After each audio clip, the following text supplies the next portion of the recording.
अब सभी को जय मसीह। और आज हम पढ़ेंगे दूसरा थिमुथियुस उसके 4 अध्याय उसकी 2 आयत से पढ़ेंगे। और आज का विषय हमारा यह है कि वचन का प्रचार कर और समय और असमय तैयार रहा। प्रभु कहता है कि वचन का प्रचार कर और समय और असमय तैयार रहा। और लिखा है कि तू वचन का प्रचार कर, समय और असमय तैयार रहा, सब प्रकार की सहनशीलता और शिक्षा के साथ उल्हाना दे, डांट और समझा, क्योंकि ऐसा समय आएगा जब लोग खराब उपदेश ना सह सकेंगे, पर कानों की खुजली के कारण अपनी अभिलाषों के अनुसार अपने लिए बहुत से उपदेशक बटोर लेंगे और अपने कान सत्य से फिरकर कथाओं और कहानियों पर लगाएंगे।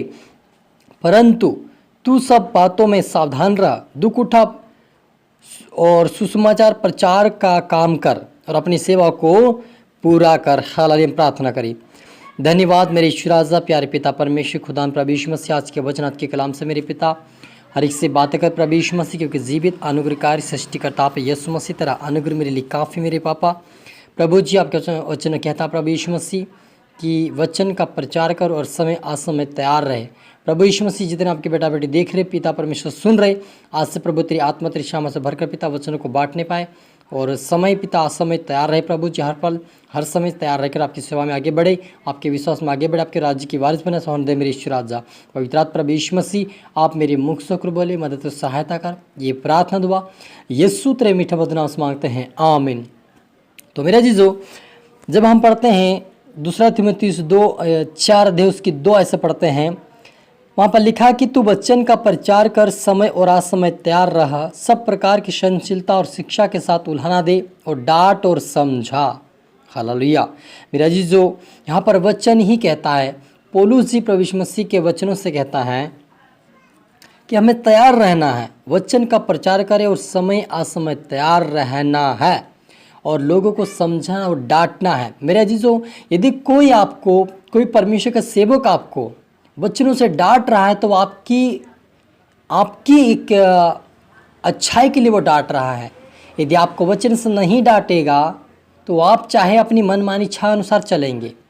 यदि वो ऊंची आवाज़ में आपको वचनों से डांट रहा है तो आप समझ जाए कि प्रभु आपसे बातें कर रहा है और प्रभु आपको चेतावनी दे रहा है कि आप शिक्षा और वचन के अनुसार चलें, क्योंकि यहाँ पर स्पष्टता से कहता है कि तू वचन का प्रचार कर, समय असमय तैयार रहकर सब प्रकार की सहनशीलता और शिक्षा के साथ उल्हाना दे और डांट और समझा, क्योंकि ऐसा समय आएगा कि जब लोग खरा उपदेश से ना सह सकेंगे, पर कानों की खुजली के कारण अपनी अभिलाषों के अनुसार अपने लिए बहुत से उपदेशक बटोर लेंगे।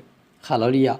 मेरे जी, जो आज हमें प्रभु यीशु मसीह के वचन से ये प्रेरणा मिलती कि प्रभु यीशु मसीह कहता है कि ऐसा समय भी आएगा कि लोग अपनी स्वेच्छा के अनुसार कहानी और कथा पे मन लगाएंगे और अपनी इच्छा के अनुसार जो अपने मन में आएगा, जो उनको अच्छा लगेगा, वो सेवक को वो बांट लेंगे।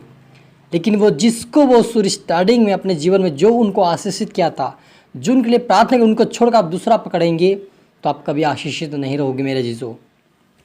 क्योंकि जो आपके लिए प्रार्थना किया, आपको चंगा किया, आपको ब्लेस किया, आप उसको छोड़कर आप दूसरों को पकड़ रहे, तीसरों को पकड़ रहे, तो आपके लिए आशीष पाना मुश्किल लगता मुझे। क्योंकि यदि आप छोड़ किस लिए रहे, लोग इसलिए छोड़ते हैं कि वो खराब उपदेश दे रहा है, डांट रहा है वचनों से, इसलिए छोड़ते हैं। हालेलुया। अगर वो कुछ गलत करता है, कुछ फैमिली में कुछ गलत होता है, तब आप उसको त्याग सकते हैं। लेकिन यदि वो वचन से डांट रहा है और आप उसको छोड़ रहे हैं तो ये आप परमेश्वर की नज़र में गलत करें मेरे जीजो। और आप ऐसा कभी ना करें कि यदि आपको कोई डांट रहा है वचनों से तो आपको परमेश्वर के वचनों पे कान लगाने की आवश्यकता, उसके पर ध्यान लगाने की आवश्यकता है, उस वचन पर चलने की आवश्यकता, ताकि हम मजबूत हो जाए। इसलिए प्रभु हमें डांट रहा है। और यदि आप अपने मन में इच्छा लगे वैसे आपको वचन चाहिए, आज्ञाकारिता का नहीं, जो ऊपर मन को कानों की खुजली को मिटा सके ऐसा वचन आपको चाहिए। कहानी बांटने वाला चाहिए, आपको कथा बांटने वाला चाहिए, हंसी मजाक करने वाला आपको परमेश्वर का सेवक चाहिए, तो आप गलत कर रहे हैं। क्योंकि आप सच्चे परमेश्वर के सेवक छोड़कर आप कथा कहानी पे मन लगा रहे हैं, तो यानी आपके अपने कानों की खुजली को पूरा सुनने के लिए कर रहे हैं, अपनी इच्छाओं को पूरी करने के लिए आप ऐसा कर रहे हैं। लेकिन आप ऐसा कभी ना करें। जो आपको डांट रहा है, समझा रहा है, तो उसको समझे, उस वचन पे चले, आज्ञाकारिता में रहिए, ताकि आप स्वर्ग राज्य तक पहुँचे और उसके राज्य की वारिस बने परमेश्वर के। क्योंकि यीशु मसीह हमें वचनों से इसलिए डांटता है कि हम उसके वचनों पे चले, उसके वचन में बने रहें, उसकी प्रार्थना में बने रहें, उसकी पवित्रता में बने रहें। इसीलिए हमें डांटता है ताकि हम उस स्वर्गीय राज्य को, उस स्वर्गीय मुकुट को प्राप्त करें। इसलिए प्रभु यीशु मसीह आप और मुझे डांटता है और हम उस आशीष को पा सके जो संसार ने नहीं पाया, लेकिन आप और मुझे पाना है। वो आशीष देने के लिए परमेश्वर हमें डांटता है। तो मेरे इज्जो, आप ऐसा कभी ना करें, लेकिन जो वचन आपको परमेश्वर, आपको जिस वचन से प्रभु आपको आपको परमेश्वर का दास आपको डांट रहा है जिस वचन से, तो आप सावधान हो जाए कि वो आपको कह रहा है कि आप उस वचन के अनुसार चले। क्योंकि जब हम आज्ञाकारिता में नहीं रहते तो वही वचन हमारे जीवन में आता है ताकि हम बार बार हमें सुनाई देता कि ये वचन ऐसा प्रकार है।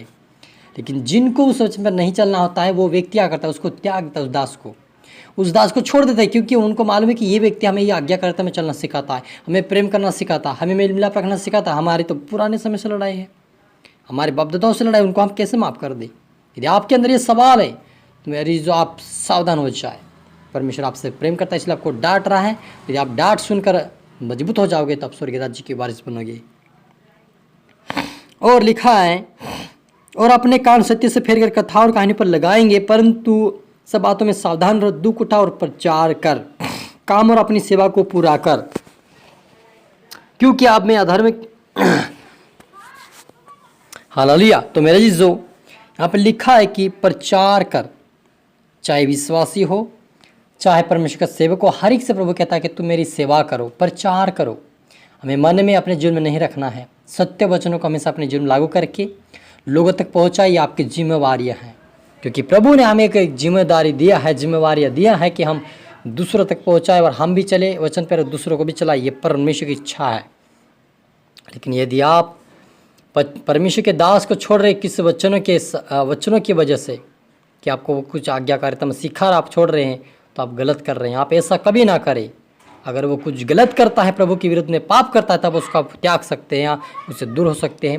लेकिन उसको डांट नहीं सकते, आप उसको मारपीट आप नहीं कर सकते, आपको अधिकार नहीं। परमेश्वर का अधिकार है, वो सब कुछ बदला लेने वाला परमेश्वर। यीशु मसीह कहता है कि तुम्हें बदला लेने की आवश्यकता नहीं, मैं बदला लूँगा। यानी आपको और मुझे बदला लेने की आवश्यकता नहीं है। प्रभु एक दिन जरूर लेगा उसका बदला, आपका मेरा बदला, सबका परमेश्वर एक दिन हमारा हिसाब लेगा। इसलिए आज से सत्य वचन पर चले, प्रार्थना में बढ़े, वचनों में बढ़े, प्रभु के वचनों पे ध्यान दे, उसके राज्य के वारिस बने, ताकि आशीष पाकर उसके राज्य में हमेशा के लिए हम प्रवेश करके राज्य में आशीष प्राप्त कर सके। हालेलुया। हम प्रार्थना करें। धन्यवाद मेरे ईश्वर राजा, प्यारे पिता परमेश्वर, मेरे खुदा प्रभु यीशु मसीह, आज के वचन आज के कलाम से पिता हमारे से बात है क्या प्रभु, आपका नाम ऊंचा, आप बड़े में घट मेरे पापा। सच मुझे यीशु मसीह हमारा जिंदा खुदा आसमानी बाप है, तेरा अनुग्रह हमारे लिए काफ़ी है। हमें सीखा, हमें समझा, आपके राज्य की वारिस बना यीशु मसीह, क्योंकि सर्वसिद्ध परमेश्वर आप है। तेरा अनुग्रह हमारे लिए काफ़ी है। प्रार्थना से मजबूत बना प्रभु जी। आपके बेटा बेटे जितने सुन रहे देख रहे पिता, उनका हर एक के लिए मैं दुआ करता। आज से प्रभु प्रार्थना बढ़े, वचनों बढ़े। आज से पिता कथा और कहानी पर नहीं प्रभु, लेकिन आपके वचन पर मन लगाए, आपके वचनों पर मन लगाकर आपके वचनों पर चले, आपके वचन के अनुसार चले, आपके आशीष बरकत पर, आपके राज्य की वारिस बना, आपके बेटे बेटे हरी को बना और आशीष दे मेरे ईश्वर राजा। सब में ढापते मेरे ईश्वर राजा। प्रार्थना सुना, आशीष क्या, धन्यवाद मेरे ईश्वर राजा। ये प्रार्थना दुआ यीशु तेरे मीठे मधुर नाम से मांगते हैं, आमीन। आप सभी को गॉड ब्लेस यू ऑल, और अगले वीडियो मिलते सबको जय मसीह।